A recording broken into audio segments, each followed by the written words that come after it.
ভবনে অবশেষে পৌঁছলেন অভিষেক বন্দ্যোপাধ্যায়ের আপ্তসহায়ক সুমিত রায়।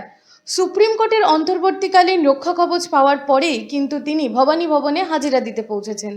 আজকে তিনি অর্থাৎ শনিবার দিন সকাল 10টা বাজার কিছুক্ষণ আগে পৌঁছেছেন ভবানী ভবনে, অর্থাৎ সিআইডির যে দফতর সেই দফতরে পৌঁছেছেন। জমি দুর্নীতির মামলাতেই বেসিক্যালি তাকে কিন্তু জিজ্ঞাসাবাদ করার কথা রয়েছে বলেই সূত্র মারফত আমরা জানতে পেরেছি। কে এই সুমিত রায়, যাকে নিয়ে এত রাজ্য রাজনীতি তোলপাড় হচ্ছে? সুমিত রায় কিন্তু দীর্ঘদিন অর্থাৎ বছর 3-4 ধরে কিন্তু অভিষেক বন্দ্যোপাধ্যায় অর্থাৎ তৃণমূলের যিনি second in command Abhishek Bandyopadhyay, Trinamool কংগ্রেসের সাংসদ, সেই অভিষেক বন্দ্যোপাধ্যায় কিন্তু আপ্তসহায়কের কাজ করছিলেন এই সুমিত রায়।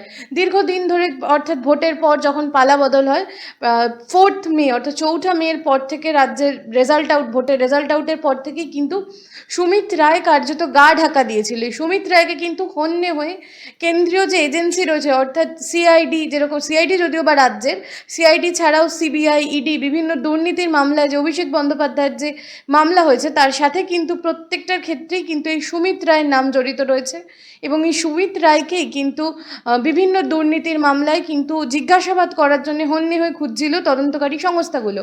তবে দীর্ঘদিন কিন্তু কার্যত ফেরার ছিলেন এই সুমিত রায়। আমরা শুনেছি যে সম্প্রতি ঋতব্রত বন্দ্যোপাধ্যায়, যিনি তৃণমূলের এখন বিধানসভায় যিনি আর কি আমরা জানি যে বিরোধী, মানে প্রধান বিরোধী হিসাবে ঋতব্রত শিবিরকেই বলা হচ্ছে তৃণমূলের, সেই ঋতব্রত বন্দ্যোপাধ্যায় কিন্তু একটি সাংবাদিক সম্মেলন করে আশঙ্কা প্রকাশ করেছিল যে কোথায় এই সুমিত রায়, এতদিন ধরে কেন তিনি নিখোঁজ রয়েছে, তাকে কি মেরে ফেলা হয়েছে? অর্থাৎ সুমিত রায়ের কাছে এত বিস্ফোরক মন্তব্য করেছিলেন ঋতব্রত বন্দ্যোপাধ্যায় যে সমস্ত দুর্নীতি, রাজ্যে যা যা দুর্নীতি হয়েছে সেই সমস্ত দুর্নীতির কিন্তু মূল তথ্য প্রমাণ রয়েছে এই সুমিত রায়ের কাছে, তাকে হত্যাও করা হতে পারে বলে কিন্তু আশঙ্কা প্রকাশ করেছিলেন ঋতব্রত বন্দ্যোপাধ্যায়।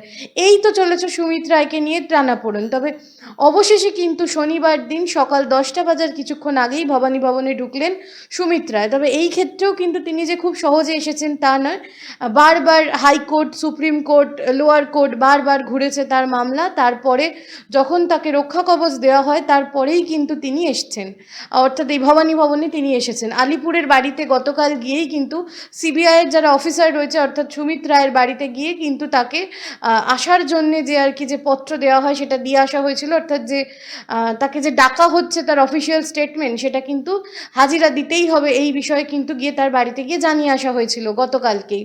তারপরে আজকে তিনি এলেন। তাকে মূলত আজকে যে কারণে আর কি জিজ্ঞাসাবাদ করা হচ্ছে সেটি কিন্তু একটি জমি দুর্নীতির মামলা, অর্থাৎ আমরা জানি যে শালবনীতে তার নামে জমি দুর্নীতির নামে একটি মামলা হয়েছিল, যেই মামলার তদন্ত চলছিল দীর্ঘদিন ধরে।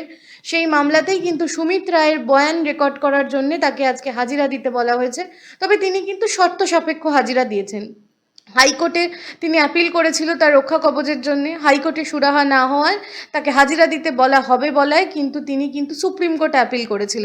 সুপ্রিম কোর্ট তাকে অন্তর্বর্তীকালীন সাময়িক রক্ষা কবচ দিয়েছে, অর্থাৎ যেরকম সকাল 10টা থেকে সন্ধ্যে 6টা পর্যন্ত সুমিত রায়কে জিজ্ঞাসাবাদ করতে পারবে তদন্তকারী সংস্থাগুলো, এক্ষুনি কোনো কড়া পদক্ষেপ নিতে পারবে না সুমিত রায়ের ওপর, অর্থাৎ গ্রেফতারি পরোয়ানা যেটা তার উপর কিন্তু প্রত্যক্ষভাবে সুপ্রিম কোর্টের রক্ষা কবচ রয়েছে। তাই জন্যেই কিন্তু তিনি আজকে হাজিরা দিতে এসেছেন। অর্থাৎ এই জমি দুর্নীতি যেটা শালবনীতে যেটা আর কি জমি দুর্নীতি যার নামে অভিযোগ পাওয়া গেছিল, সেই জমি দুর্নীতির কিন্তু তদন্তে সহায়তা করতেই কিন্তু আজকে সুমিত রায় এসে পৌঁছেছে। এছাড়াও তার নামে কিন্তু চাকরি দুর্নীতির অনেকগুলো অভিযোগ রয়েছে। এছাড়াও ডায়মন্ড হারবারের সেবাশ্রয় নিয়ে যে দুর্নীতি প্রকাশ্যে এসেছে তাতেও অভিষেক বন্দ্যোপাধ্যায়ের আপ্তসহায়ক সুমিত রায়ের নাম জড়িত রয়েছে। এছাড়াও রাজ্যের একাধিক দুর্নীতির মামলায় কিন্তু সরাসরিভাবেই অভিষেকের আপ্তসহায়ক সুমিত রায়ের নাম জড়িয়ে রয়েছে। এছাড়াও আমরা দেখেছি যে সুমিত রায়ের খোঁজে কিন্তু হন্যে হয়ে খানা তল্লাশি চালিয়েছিল ইডি, সিবিআই, সিআইডি। অভিষেক বন্দ্যোপাধ্যায়ের বাড়িতে কিন্তু একদিন মধ্যরাতে সিবিআই অফিসার এবং সিআইডি অফিসাররা পৌঁছে গেছিল এই সুমিত রায়কে খুঁজতেই। তবে সেখানেও তাকে পাওয়া যায়নি। অবশেষে দীর্ঘ প্রায় 3 মাস পর সুমিত রায় কিন্তু প্রকাশ্যে এলেন। আজকে ভবানী ভবনে যাওয়ার সময় তাকে দেখা গেছে প্রথমবারের জন্য 4ঠা মের পর এই প্রথম তিনি প্রকাশ্যে এলেন, অর্থাৎ আজকে হাজিরা দিতে গেলেন। তবে কেন এত লুকোচুরি প্রশ্ন উঠছে বিভিন্ন মহলে। বিভিন্ন রাজনৈতিক দলের যারা সক্রিয় কর্মী সমর্থক এবং যারা দলীয় নেতা রয়েছে তারা কিন্তু সরাসরি সরাসরি দাবি করেছে যে অভিষেক বন্দ্যোপাধ্যায়ের যে নামে যে দুর্নীতির মামলা রয়েছে বা অভিষেক বন্দ্যোপাধ্যায়ের নামে যে দুর্নীতির অভিযোগের তদন্ত চলছে তার সমস্ত কিছুর মূল তথ্য প্রমাণ কিন্তু এই সুমিত রায়। এখন দেখার বিষয়, এখন রক্ষা কবচ চলাকালীন তিনি তো গ্রেপ্তার হবেন না, তবে এই রক্ষা কবচ চলাকালীনও যে এখন তদন্তের গতি প্রকৃতি কোন দিকে যায় সেদিকেই তাকিয়ে রয়েছে রাজ্য রাজনীতি। पिताजी